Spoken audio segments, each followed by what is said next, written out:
Didier Rémy, vous êtes responsable prévention du service départemental d'incendie et de secours de la Charente. Vous êtes animateur de la commission prévention de la Fédération nationale des sapeurs-pompiers français. Vous allez nous parler de la loi ESSOC. La loi ESSOC, tout le monde ici la connaît. Pour ceux qui ne la connaissent pas, elle a été promulguée en août 2018. Je disais tout à l'heure que c'est une loi pour un État au service d'une société de confiance. Elle autorise un certain nombre de dérogations de règles de construction. Vous allez nous dire lesquelles et qu'est-ce qu'elle va apporter concrètement aux architectes et aux maîtres d'ouvrage. Cette loi, en fait, qui est sortie, a déjà fait paraître une première ordonnance. Globalement, l'ensemble des acteurs autour de la table se sont mis d'accord en disant on va essayer de mettre en place de la dérogation sur des sujets qui, a priori, sont un peu maîtrisés. Donc, et on s'est entouré d'experts, bien sûr, qui ont l'habitude, je parle des laboratoires qui sont agréés par le ministère de l'Intérieur. Donc on a figé les problématiques de désenfumage et de résistance au feu. Donc l'idée, c'était, quelle que soit la structure bâtimentaire, quelle que soit son activité, on ait les mêmes règles sur la demande de dérogation, pour commencer à habituer en fait, les gens à avoir la même méthodologie. Et en fait, l'objet de la loi ESSOC 2, ça sera la même règle. On vient de le souligner, en termes de résilience, quelque part aujourd'hui, la plus grande difficulté, c'est de classer un établissement. On a eu l'habitude de créer des salles, de créer des systèmes, mais aujourd'hui, on invente des multi-activités, des bâtiments qui sont réversibles, qui vont dans tous les sens. Donc on met en défaut très rapidement dans le temps la sécurité, parce que la réglementation aujourd'hui, elle est figée selon une règle trop précise. Et donc il faut réinventer avec un socle commun, et surtout, plus que réinventer, c'est s'inspirer de pourquoi pourquoi c'est écrit de cette manière-là. Moi, je pose aujourd'hui toujours les questions basiques. Tiens, pourquoi il faut désenfumer à 300 mètres carrés? Pourquoi pas à 250? Pourquoi pas à 400? D'où vient cette règle? Alors qu'en fait, dans 400 mètres carrés, si vous n'avez rien, absolument que des tables et des chaises dans une salle polyvalente, à quoi ça sert? Alors que si vous avez dans 100 mètres carrés un stockage de couches culottes, on va arrêter. Je veux dire, il ne faut pas s'abriter derrière une règle. Voilà. Et c'est ça le principe de l'OSOC, c'est l'ouverture d'esprit sur une analyse de risque qui sera nécessaire. Donc il faudra adapter, comme on vous disait, sur les matériaux, le risque par rapport à l'activité à un instant précis dans le temps. Parce que si l'activité change et évolue, la plus grande difficulté, ça a été, pour nous, le premier cliché, ça a été les escape games. On ne savait plus si c'était une salle de jeu, une salle de sport, parce qu'on transpire pour sortir. On ne savait plus le classer. Donc à la fin, on a fait tous, aujourd'hui, si vous saviez le nombre de préventionnistes qui classent un établissement selon l'article R123-20, qui dit que globalement on fait ce qu'on veut. Donc c'est relativement facile, la réglementation. Et en fait, en termes de, je suis déjà dans la conclusion, connaître la règle, en fait, connaître la règle, c'est d'abord connaître l'activité qui va être exercée. Et pour ça, il faut discuter en amont avec deux acteurs principaux, le maître d'ouvrage et le maître d'œuvre. Et tous les autres, ce sont des accompagnateurs. Je me plais à dire qu'un contrôleur ne doit plus imposer une règle. Il n'a pas le droit de vous imposer à vous une règle. Il vous rappelle la règle et l'objectif à atteindre. Et donc aujourd'hui, de plus en plus, on fait face à de demandes de dérogation parce que le texte n'est plus adapté. Là, partout. Ça devient même très compliqué aujourd'hui. Le nombre de dossiers administratifs s'envole. Et c'est normal. Alors on se rapprocherait presque du permis de faire. C'est un peu la même chose?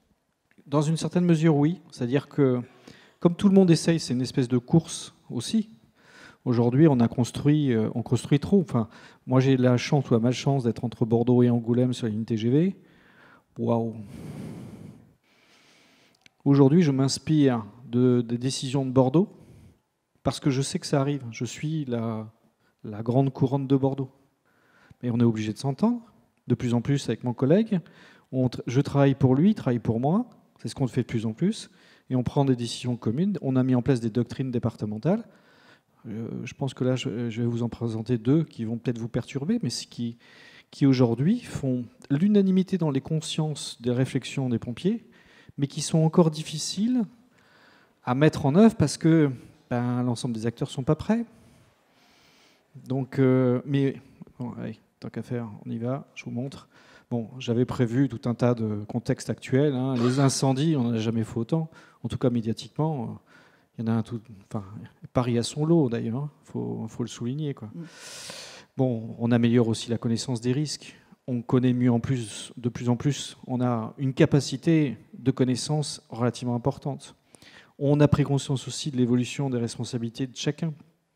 Donc, après, il faut donner une définition de ce que c'est qu'un expert et un contrôleur. Ça, c'est encore un autre débat. Ou du fameux technicien compétent dont seul le juge pourra déterminer qui il est vraiment. L'évolution des activités de construction, ce que je vous disais tout à l'heure. Les autres règles concomitantes. Comment?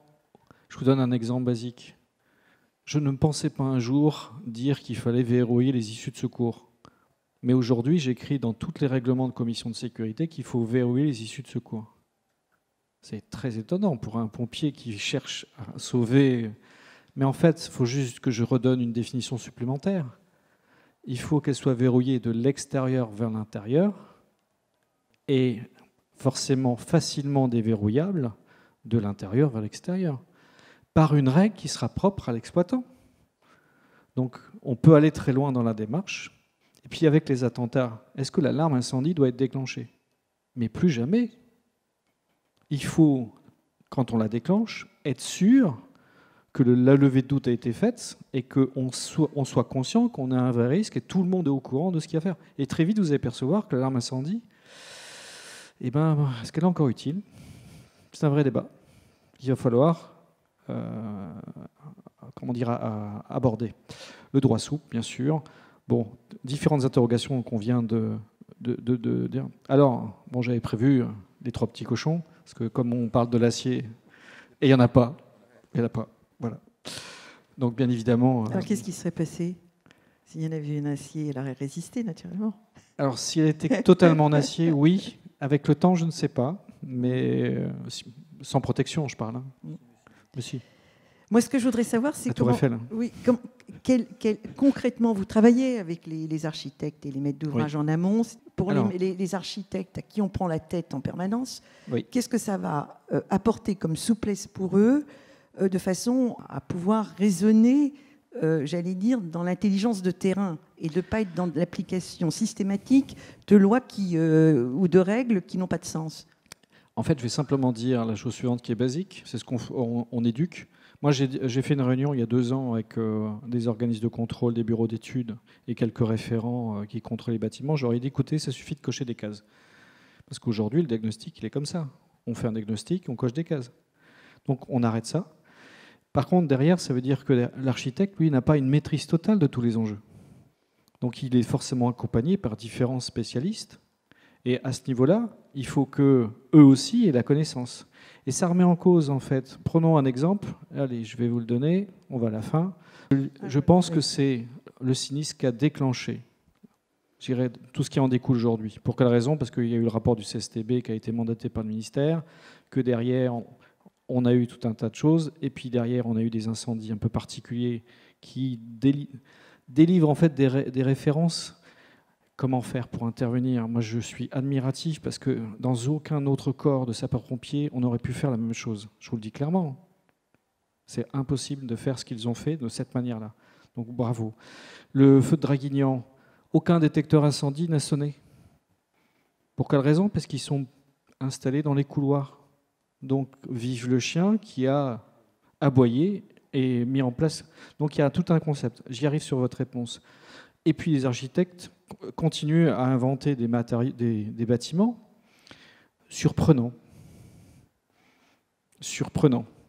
Alors moi, prenons le bois, ça ne me dérange pas du tout. Je trouve que le bois est un bois noble, enfin est un matériau noble qui vit, qui craque, enfin qui donne des éléments. Par contre, aujourd'hui, avec la protection des façades, il faut se poser les bonnes questions. Par contre, le bâtiment qui se trouve à côté, qui est l'arbre blanc, moi, ça ne me dérange pas non plus. Sauf à une seule question qu'il faut se poser. C'est ce qui s'est passé sur ce feu-là. Il n'y a rien qu'à cramer sur le feu de Draguignan. C'est tous les éléments, tous les matériaux qui étaient sur les balcons. Et là, vous mettez des éléments avec des balcons phénoménaux. Comment on va l'arrêter? Donc ça veut dire que derrière, il ne faut pas concevoir le bâtiment d'un simple coup, il faut voir donc la mesure passive ou les mesures constructives. Il faut aussi prévoir comment on intervient à l'intérieur. Faut-il mettre peut-être, j'allais dire en exagérant, une extinction automatique sur le balcon? J'en sais rien. J'exagère volontairement mon propos. Une détection généralisée alors que le texte l'interdit. Si on conçoit des genres de systèmes, il faut penser globalement, comme vous le soulignez. Mais est-ce qu'on pourrait aller sur du sur-mesure? C'est-à-dire que de l'ajustable... Vous êtes obligé. C'est-à-dire qu'il faut avoir, c'est ce que j'allais vous présenter maintenant, c'est un premier constat, on regarde. On était avant sur une logique de une émotion, d'accord, un drame médiatique souvent, d'accord, il se traduit par une réunion et qui se traduit par une réglementation. Et on ne fait qu'empiler les règles du jeu. Et on a l'habitude dans nos règlements qu'ils soient forcément sédimentés, mais aussi sectorisés. Chacun dans sa case et chacun sa surcouche. Et en plus, on a la problématique de la rétroactivité, enfin plutôt la non-rétroactivité des textes. Ça devient illisible. Donc par rapport à ça, donc beaucoup de textes, est-ce que c'est vraiment efficace? Alors sur les morts, tout le monde s'en satisfait, mais on a oublié de compter l'ensemble des victimes. Et l'ensemble des victimes, si on refait le calcul, vous verrez que le chiffre n'a pas baissé, pour ne pas dire autre chose. Donc on a volontairement travaillé sur cette piste de réflexion. La première, travailler sur le comportement humain. Ça veut dire qu'effectivement, c'est bien la connaissance globale. Depuis l'attentat de 2015, on a tous repensé notre approche par rapport à cette culture citoyenne nécessaire. La deuxième, c'est les textes, mais aussi les règles, mieux les comprendre. Si je comprends, je sais agir, donc je sais corriger ce que j'ai besoin d'apporter. Et bien sûr, il faut se baser sur une connaissance adaptée. Mieux exploiter les retours d'expérience, ça aujourd'hui, chaque fois qu'il y a un sinistre, on n'en fait pas un retour. Est-ce que ça nécessite systématiquement? Pas nécessairement, mais il faut avoir une approche de consolidation, ce qu'on dit au niveau national. Passer progressivement d'une logique réglementaire à une logique performantielle? Oui, mais attention, pas totalement. Il faut quand même conserver des fondamentaux, des socles communs. Donc c'est pour ça que je vous ai parlé des mesures passives et actives. Il faut opter pour une approche plus transversale, donc éviter la façon de tuyau d'orgue, ce qu'on disait tout à l'heure, sectoriser, sédimenter. Et puis penser qu'un bâtiment, il vit, il se démonte, il progresse. Et donc on pense aussi à l'incendie. Alors l'incendie, quelque part, est plutôt facilement maîtrisable. C'est ça qui est paradoxal. On trouvera des solutions techniques assez simples. On fermera, on l'isolera, on l'éteindra, on le désenfumera, on trouvera des solutions. Ce qu'il va falloir qu'on travaille, c'est quelque chose qu'on n'avait pas pensé et qui fait partie de la réglementation incendie, c'est la panique. Et la panique est dans la mission de la commission de sécurité. Et effectivement, cette ingénierie d'évacuation ou de mise en sécurité, il faudra travailler dessus. Donc il faut développer l'analyse de risque, c'est évident, la connaissance, et puis bien sûr faire une priorité. C'est là où on est fragile, là où nos sens, nos aspects sensoriels sont limités. Il faut travailler davantage sur cet aspect-là. Donc là, je voudrais juste, si tu peux, oui, la souris, là, montrer un exemple de déclinaison. Je ne sais pas si je peux le faire. Donc là, je prends le chez moi, mais vous savez, on se copie les uns sur les autres. Donc on se met des règles. C'est quoi un exemple de déclinaison? Alors ce sont des doctrines départementales. C'est-à-dire que comme nous avons une carence aujourd'hui d'évolution des textes, la réactivité de l'État n'est pas ce qu'elle était, puisqu'on a une disparition de la Commission centrale de sécurité depuis 2014. Donc on n'a plus la règle où on faisait une émotion, une réunion de réglementation. Maintenant, il faut qu'on anticipe le risque. Et donc, chaque département commence à mettre en place des doctrines départementales. Ces doctrines, donc bien sûr, on se met sur des règles.